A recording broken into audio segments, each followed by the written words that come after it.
Second time মেডিকেলে GK English হবে তোমার হচ্ছে মূল অস্ত্র, কারণ ফার্স্ট টাইম স্টুডেন্টদের সাথে তুমি যদি কম্পিটিশন করতে চাও তোমাকে অবশ্যই হচ্ছে জিকে ইংলিশ এবং মানবিক গুণাবলী। আচ্ছা, মানবিক গুণাবলী এর মধ্যে তোমরা তো অলরেডি দেখছো এমন প্রশ্ন আসে, এগুলো আসলে না পড়েও পরীক্ষায় পারা যায়, তো তারপরেও রাখছি আসলে।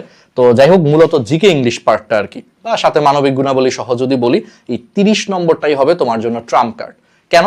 কারণ এই 30 নম্বর দেখা যাবে যে তুমি ফার্স্ট টাইমার স্টুডেন্টদের থেকে তোমার একটু হইলেও হচ্ছে যে তুমি যেহেতু সময় বেশি পাচ্ছ, তোমার এই 30 নম্বরে তুমি এগিয়ে থাকার একটা সুবর্ণ সুযোগ থাকবে।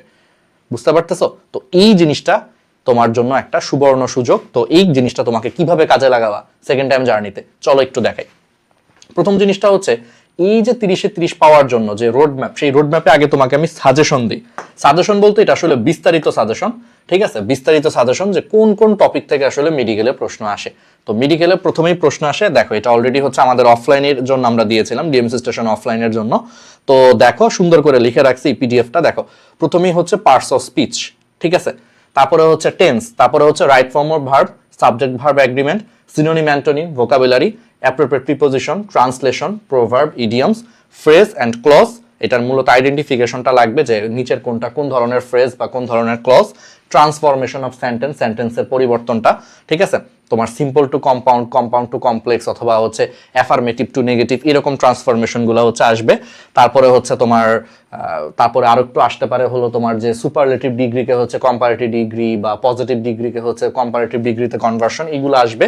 স্পেলিং থেকে প্রশ্ন আসে, গ্রুপ ভার্ব থেকে প্রশ্ন আসে, নাম্বার থেকে প্রশ্ন আসে, জেন্ডার থেকে প্রশ্ন আসে, ভয়েস থেকে প্রশ্ন আসে, ন্যারেশন থেকে প্রশ্ন আসে, gerund participle, sentence correction, completing sentence, এই সমস্ত জিনিসগুলো থেকে হচ্ছে প্রশ্ন আসে। মোটামুটি হচ্ছে 14টা টপিক। আর এখানে অলরেডি আমরা বলেও দিছি তোমাকে কি কি করতে হবে।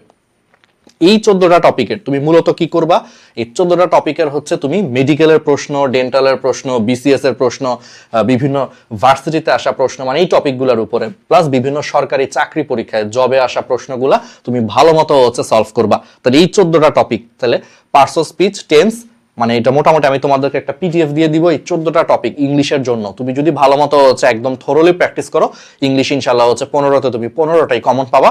এখন তুমি কয়টা পারবা এটা তোমার উপর ডিপেন্ড করে। যত বেশি এফোর্ট দিবা, যত বেশি প্র্যাকটিস করবা, তত বেশি আসবে। তুমি যদি অনেক বেশি প্র্যাকটিস করো, অনেক ভালো করো, এবং যদি ভাগ্য ভালো থাকে 15টার মধ্যে তুমি 15ই তুলতে পারবা ইনশাল্লাহ। আমার কথাটা বুঝছো? এই 14টা টপিক তোমাকে ঘুরে ফিরে সারা বছর পড়তে হবে। এখন তুমি এগুলো কেমনে শুরু করবা? প্রথম জিনিসটা তো বলেই দিলাম যে ঘুরে ফিরে তোমার আসলে প্রচুর প্র্যাকটিস করতে হবে। ইংলিশটা আসলে হচ্ছে অঙ্কের মতো।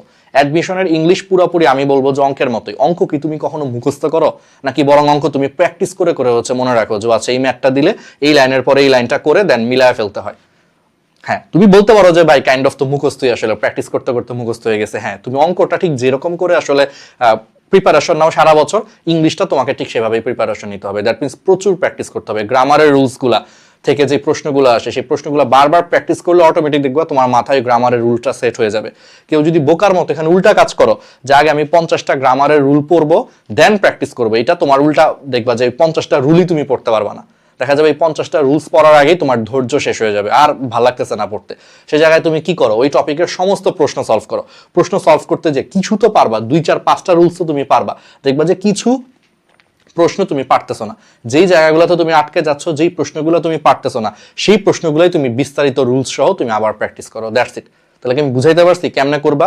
এই টপিকগুলো নিয়ে বসবা, প্রথমটা থেকে শুরু করবা। Parts of speech, identification of parts of speech থেকে প্রশ্ন আসে। ব্যাস, তোমার কাছে যেই বই আছে, একটা ভালো যে কোনো বই, আমাদের আরটিডিএস এর বই খুবই গুছানো একটা বই, এটা থাকলে ওইটা, বা অন্য কোনো প্ল্যাটফর্মে বই থাকলে, অন্য প্ল্যাটফর্মে বইগুলো আমি দেখি নাই আসলে, এরকম বলতে পারবো না। মাস্টার বইটা দেখছি, মাস্টার একটা ভালো অপশন হতে পারে, ঠিক আছে? অ্যাপেক্স একটা ভালো অপশন হতে পারে, ঠিক আছে? বা আমাদের আরটিডিএস এর যে বইটার কথা বললাম, এগুলো ভালো অপশন হতে পারে, কারণ এগুলো আমরা নিজেরা দেখছি। তো এই সমস্ত যেই বই তোমার কাছে আছে, তুমি ভাই সেই বইটা দিয়ে তুমি প্র্যাকটিস করা শুরু করো, একটার পর একটা, ঠিক আছে? এবং প্র্যাকটিস করতে যে তুমি যে জায়গাটায় আটকে যাবা, সেই জায়গাটাই তুমি বইয়ের এই রুলসগুলো থেকে বইয়ের হচ্ছে বিস্তারিতটা হচ্ছে পড়বা। তাহলে পড়ে তুমি আবার প্র্যাকটিসে চলে যাবে। এরকম করে তুমি যত প্র্যাকটিস করবে তত মনে থাকবে। তুমি যদি জিনিসটা একবার প্র্যাকটিস করো, তোমার 50% মনে থাকবে। একই জিনিস তুমি যদি 2বার প্র্যাকটিস করো, 70% মনে থাকবে। 3বার ভালো মতো প্র্যাকটিস করলে 80%, 4-5বার করলে 80 থেকে 90% থাকবে। এটাই, মানুষ কখনো 100% হয় না ভাই, ভুল 2-1টা হবেই তোমার। এফিসিয়েন্সি ক্যান নট বি 1, কর্মদক্ষতা কখনো 100% হয় না। তুমি 4-5বার করে যদি একদম থরলি প্র্যাকটিস করো, 80 থেকে 90% প্রশ্ন তুমি সলভ করতে পারবা। That's it, that's enough for you. তুমি অনেক ভালো মতো হচ্ছে ভালো করবা। আর যদি প্রশ্ন সহজ আসে, সহজ যদি আসে তুমি ভাই 15তে 15 তুলে, আমি তো বললাম এই সহজ আসলে এবং কমন আসলে 15তে 15 তোলা সম্ভব, বাট প্রশ্ন যেমনি আসুক 4-5 বার করে যদি প্রত্যেকটা টপিক এখান থেকে ভালো মতো প্র্যাকটিস করো, তুমি মিনিমাম 15-র মধ্যে 13 থেকে 14টা তুমি সঠিক দাগায় আসতে পারবে ইনশাল্লাহ। ঠিক আছে, এখন প্রশ্ন হচ্ছে ভাই প্র্যাকটিস করবো কই থেকে, সেটাও বলে দিছি কোন বইগুলা তুমি মেইনলি দেখবা। এখন আরেকটা প্রশ্ন আসবে হচ্ছে ভাই কি কি জিনিস বেশি বেশি প্র্যাকটিস করবো, ওই যে বললাম এই টপিকগুলো থেকে তুমি বিগত বছরের মেডিকেল প্রশ্ন, ডেন্টাল প্রশ্ন, বিসিএস প্রশ্ন, ভার্সিটির প্রশ্ন এবং বিভিন্ন চাকরি পরীক্ষায় আসা প্রশ্নগুলাই তুমি বারবার হচ্ছে ইংলিশে সলভ করবা। ঠিক আছে, আর তোমার যদি এখন এরকম হইতে পারে যে ভাই আমার ইংলিশের বেসিক একদমই দুর্বল, আমি রুলস গুলাও কিছু বুঝতেছি না, স্বাভাবিক, ইংলিশের বেসিক দুর্বল করার জন্য অনেক ফ্রি ক্লাস আছে। আমাদের ন্যানো মেডিকেল কোর্সের ইংলিশ ক্লাসগুলো একদম বেস্ট কোয়ালিটির ক্লাস, আমি তোমাকে এইটুকু বলতে পারি, কারণ এই ন্যানো মেডিকেল কোর্সের ইংলিশের সবগুলা ক্লাস আমি নিজে নিছি, আমি জানি এগুলোর পিছনে নেওয়ার জন্য আমি কি পরিমাণ এফোর্ট দিছি, কি পরিমাণ খাটাখাটি করছি। এই ক্লাসগুলো নেওয়ার জন্য আমি নিজে আগে দিনরাত পড়ছি, পড়ে তারপরে তোমাদেরকে আমি একদম বেস্ট লেভেলে হচ্ছে এগুলো এক্সপ্লেন করে প্রত্যেকটা জিনিস ভেঙে ভেঙে, যে আই ইট রাইস, এখানে আই হচ্ছে সাবজেক্ট, ইট হচ্ছে ভার্ব, রাইস হচ্ছে অবজেক্ট, কেন অবজেক্ট হলো, কেন এটা সাবজেক্ট হলো, এরকম এক্সপ্লেন করে একদম 5-6 এর বাচ্চারাও যাতে বুঝতে পারে এরকম ভেঙে ভেঙে হচ্ছে ইংলিশ পড়াইছি ন্যানো মেডিকেল কোর্সে, যেটা সম্পূর্ণ ফ্রি। সো তুমি এই ফ্রি ক্লাসগুলো আগে করে, যাদের একদমই ইংলিশে দুর্বল, আগে এই ক্লাসগুলো করে দেন তুমি হচ্ছে এই টপিকগুলো নিজের মতো করে একদম 4 থেকে 5 বার বুঝে বুঝে সলভ করবা।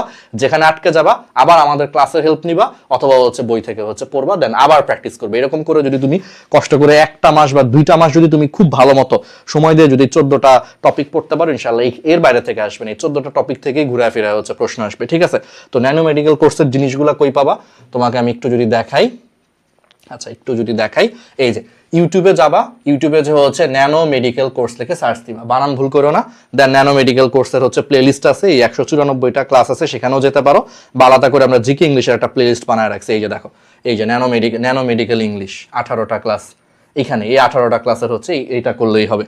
ঠিক আছে, বা একবারে আছে সবগুলো ভিডিও, একবারে আছে, এই যে 194টা ভিডিও, মানে এখানে সব আছে, physics, chemistry, biology solve class, অনুশীলনের সলভ ক্লাস, তারপর হচ্ছে জিকে ইংলিশ সব আছে। তো আলাদা করে এই যে ইংলিশের জন্য আমরা বানায় রাখছি আর কি। ঠিক আছে, তো তুমি এগুলো হচ্ছে করে ফেলতে পারো। ওকে, তো এইগুলো হচ্ছে করলা যেখানে আটকে, এবং এখানেও আমি প্রচুর প্রশ্ন প্র্যাকটিস করাইছি, ক্লাসেও প্রচুর প্রশ্ন প্র্যাকটিস করাইছি, সেই ক্লাসগুলো হচ্ছে করবা। লাখ লাখ স্টুডেন্ট হচ্ছে ক্লাস করছে এই ক্লাসগুলো, গত বছর জাতীয় মেধায় দ্বিতীয় যে ছেলেটা, সেই ফ্রি প্লেলিস্টের ক্লাস করে হচ্ছে উপকৃত হয়ে আমাকে জানাইছে, সারা বাংলাদেশে সেকেন্ড। আবার এই বছর সারা বাংলাদেশে যে থার্ড হয়েছে, সেই ফ্রি প্লেলিস্টের হচ্ছে ক্লাস করছে, এবং ওরা দুইজনই চট্টগ্রাম কলেজের স্টুডেন্ট ছিল, বুঝছো, এটা একটা মজার ব্যাপার আর কি।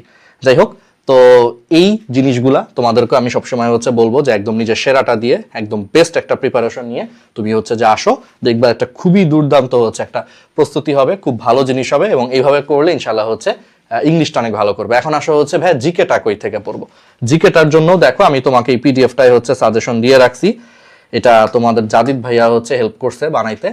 তো আমি কইছিলাম, হ্যাঁ এটা তো ইংলিশেরটা গেল, জিকের জন্য সেম, জিকের জন্য এরকম কিছু টপিক আছে, দেখো এটা এই যে মেডিকেল জিকের জন্য আমরা সবকিছু প্রথমে এখানে একটু দেখবা যে কি কি জিনিস এখানে আছে, এগুলো আমরা পিডিএফ এ দিয়ে দিব, আমি প্রথম কমেন্টে হচ্ছে পিডিএফ এর লিঙ্কে হচ্ছে এগুলো আমরা দিয়ে দিব।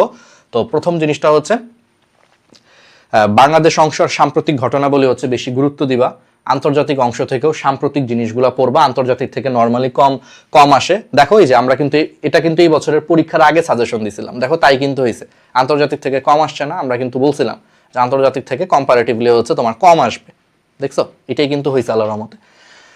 তারপরে হচ্ছে দেখো জিকে বাংলাদেশ প্লাস সাম্প্রতিক হচ্ছে জিনিসগুলা পড়বা, স্বাস্থ্য সম্পর্কিত জিকে পড়বা, মানবিক গুণাবলী হচ্ছে বেশি গুরুত্ব দিয়ে পড়বা। ঠিক আছে, এগুলা আমরা তারপরে দেখো এখানে বেশ কিছু গুরুত্বপূর্ণ টপিকস, এই বছর মুক্তিযুদ্ধ থেকে আসলে প্রশ্ন আসে নাই, যাই হোক তারপরে মুক্তিযুদ্ধ আসলে তুমি অবশ্যই এটা হচ্ছে তুমি করতে পারবা না, স্কিপ করার কোনো সুযোগ নাই, কারণ এই বছর আসে নাই, দেখা যাবে যে পরের বছর অনেকগুলো দিয়ে দিছে, তো এটা কিছু করার থাকে না, এটা তোমার ভালো মতো পড়তে হবে।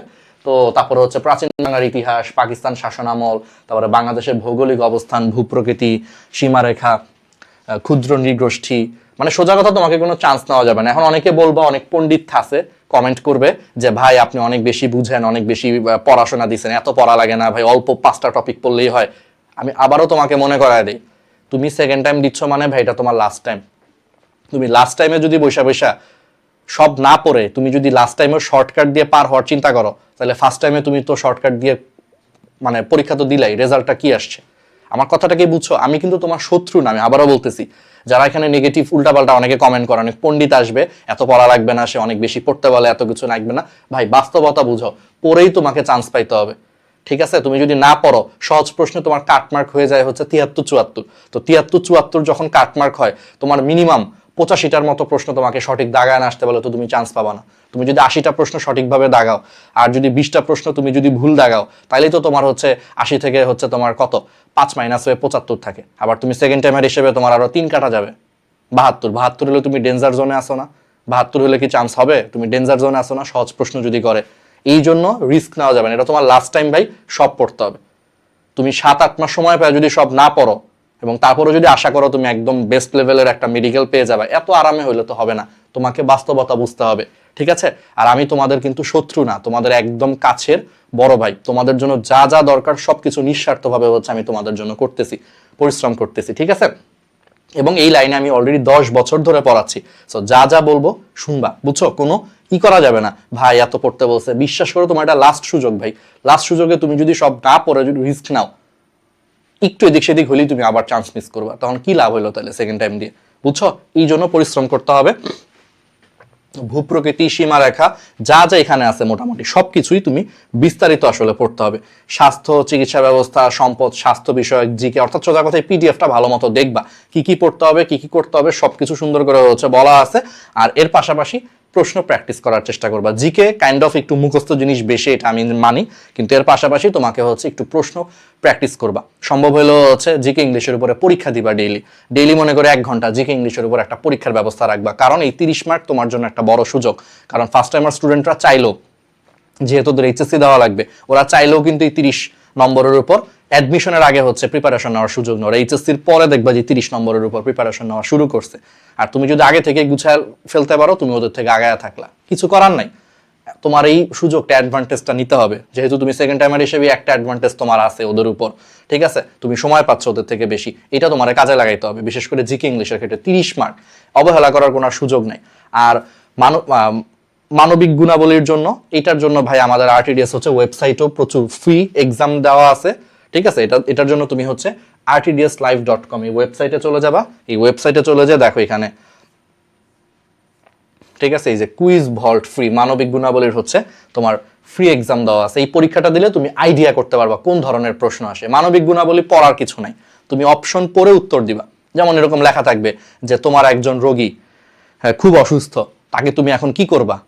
দ্রুত তার চিকিৎসার ব্যবস্থা করবা, নাকি তাকে বলবা যে অন্য হাসপাতালে নিয়ে যান? বলো, তুমি নিজেই জানো এখানে কোন অ্যান্সারটা হচ্ছে সঠিক উত্তর। এগুলো পড়ার কিছু নাই। স্টিল এই ধরনের কিছু প্রশ্ন তুমি প্র্যাকটিস করার জন্য আমাদের এই যেখানে ফ্রি 2টা পরীক্ষা আছে, 2টা পরীক্ষা দিলেই তুমি মানবিক গুণাবলী হচ্ছে প্যাটার্নটা ধরতে পারবা। এটা তোমার কমন সেন্স অ্যাপ্লাই করার জন্য, এগুলো আলাদা করে পড়ার কিছু নাই। তোমাকে একটা প্রশ্ন করবে যে আপনার কাছে একজন রোগী এসে আপনাকে টাকা দিতে চাইলো, অনৈতিক ভাবে টাকা দিয়ে আপনাকে বললো যে তার রোগীটাকে আগে দেখে দিতে, তো বলো এখন তুমি কি করবা? এখন একটা অপশন থাকবে, টাকাটা গ্রহণ করে তার রোগীকে তুমি আগে দেখবা, নাকি হচ্ছে যে কি বলে টাকাটা না নিয়েই তার রোগীটাকে আগে দেখবা, নাকি তাকে বলবা যে আপনার রোগী মানে আপনি সিরিয়ালে পরে আসছেন, আপনার রোগীটাকে আমরা পরে দেখবো, বা এরকম প্রশ্ন থাকবে। তো তুমি জানো এটার অ্যান্সার কি হবে। আমার কথাটা কি বুঝতেছো? এই তো, তাহলে এইগুলোর জন্য কি তোমার আসলে পড়া দরকার আছে? না, তবে একটু প্রশ্ন প্যাটার্নটা দেখতে হবে। এই জন্য তুমি এই পরীক্ষাগুলো দিবে। এখানে ক্লিক করলেই চলে যাবে rtdslive.com এই ওয়েবসাইটে যাবা, দেন এখানে ক্লিক করো। ধরো হচ্ছে ডাক্তার ও রোগীর সম্পর্ক, তুমি ক্লিক করো। ক্লিক করলেই তোমার হচ্ছে এখানে, আচ্ছা আমি লগ ইন করি না, এটা হচ্ছে আমাদের অফিসিয়াল নম্বর। ঠিক আছে, অফিসিয়াল নম্বর, লগ ইন করি নাই, তুমি লগ ইন করে নিও। লগ ইন ছাড়া পরীক্ষা দিতে পারবা না। এই যে ডান দিকের কোনায় হচ্ছে যে তোমার একটা ফোন নম্বর দিয়ে অ্যাকাউন্ট খুলে নিবা, একটা অ্যাকাউন্ট খুলে ফেলবা। ফেসবুকে যেরকম করে ফোন নম্বর দিয়ে অ্যাকাউন্ট খুলে ফেলবা, করে একটু রিফ্রেশ করলে দেখবা যে অ্যাকাউন্ট লগ ইন হয়ে গেলে এই জায়গাটায় দেখবা ড্যাশবোর্ড উল্লেখ থাকবে। যখন দেখবা যে এই জায়গাটা পরিবর্তন হয়ে ড্যাশবোর্ড চলে আসছে, বুঝবা যে লগ ইন করা হয়ে গেছে। দেন তুমি ক্লিক করলেই পরীক্ষা দিতে পারবা। ঠিক আছে, আর হচ্ছে তুমি আমাদের সেকেন্ড টাইম কোর্সে যারা যুক্ত হইতে চাও, বাংলাদেশের সবচেয়ে বড় মেডিকেল কোর্স অনলাইনে আরটিডিএস, তো এটার সেকেন্ড টাইম কোর্সটা সবচেয়ে বড়। সো এবং চান্সও সবচেয়ে বেশি আল্লাহর রহমতে এই বছর আরটিডিএস থেকে পাইছে। তো বুঝতেই পারতেছো। তো তোমরা যদি আমাদের সাথে যুক্ত থাকতে চাও, ডেফিনেটলি হচ্ছে তুমি এখানে হচ্ছে ক্লিক করো। এই জায়গাটায় হচ্ছে বিস্তারিত দেখাতে হচ্ছে ক্লিক করো, বিস্তারিত দেখাতে হচ্ছে ক্লিক করে তুমি খুব সহজেই হচ্ছে তুমি যুক্ত হয়ে যেতে পারবা। ঠিক আছে, এখানে হচ্ছে ক্লিক করবা, করে তুমি তোমার মতো হচ্ছে যুক্ত হয়ে যেতে পারবা। কোর্সটি কিনুনে ক্লিক করবা, করে তুমি যুক্ত হয়ে যেতে পারবা, এটা ঢাকা মেডিকেল কলেজ এরকম করে আর কি। ঠিক আছে, যাই হোক, তো আর ফ্রি এক্সাম তো বললাম, এখান থেকে এক্সামগুলো দিয়ে ফেলো, আমাদের জন্য হচ্ছে দোয়া করো। আর 31 জানুয়ারি থেকে হচ্ছে শুরু হচ্ছে, তুমি পরে যুক্ত হলেও টেনশন করার কিছু নাই, এই ওয়েব অ্যাপেই সবকিছু সাজানো থাকবে, ক্লাস থেকে শুরু করে এক্সাম থেকে শুরু করে সবকিছু সাজানো থাকবে। ঠিক আছে, ওকে। আর ভালো মতো হচ্ছে তাহলে প্রিপারেশন নাও।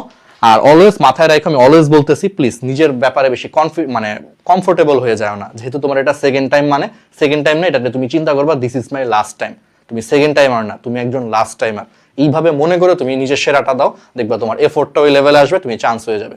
আর যদি মনে করো যে আচ্ছা সেকেন্ড টাইম, অনেক সময় আছে, 7-8 মাস 9 মাস আছে পরীক্ষার, আরে আস্তে ধীরে পড়ি, অনেক টাইম আছে, ইজিলি শেষ হয়ে যাবে, এইভাবে চিন্তা করবা, দেখবা হঠাৎ করে দেখবা টাইম যে কোন দিক দিয়ে চলে গেছে টেরও পাবা না, দেখবা আবার অ্যাডমিশন চলে আসছে, তুমি আবার সে আগের মতো ফার্স্ট টাইম পরীক্ষার মতো আবার তুমি আফসোস করতেছো, ইস যদি একটা মাস আগে থেকে পড়তাম তাহলে হয়তো চান্স হয়ে যেত। এই আফসোসটা যাতে প্লিজ, এটা তোমার লাস্ট টাইম, লাস্ট সুযোগ, লাস্ট সুযোগটা ভাইভাবে হেলায় নষ্ট করো না, সেরাটা দাও, যা যা বলতেছে অক্ষরে অক্ষরে পালন করো, ইনশাল্লাহ আমি যেভাবে বলবো সেভাবে যদি অনুসরণ করো, আল্লাহর মতো তুমি অনেক ভালো করবা। ঠিক আছে, আমাদের জন্য দোয়া করো যাতে তোমাদের জন্য সবসময় কাজ করতে পারি। ধন্যবাদ।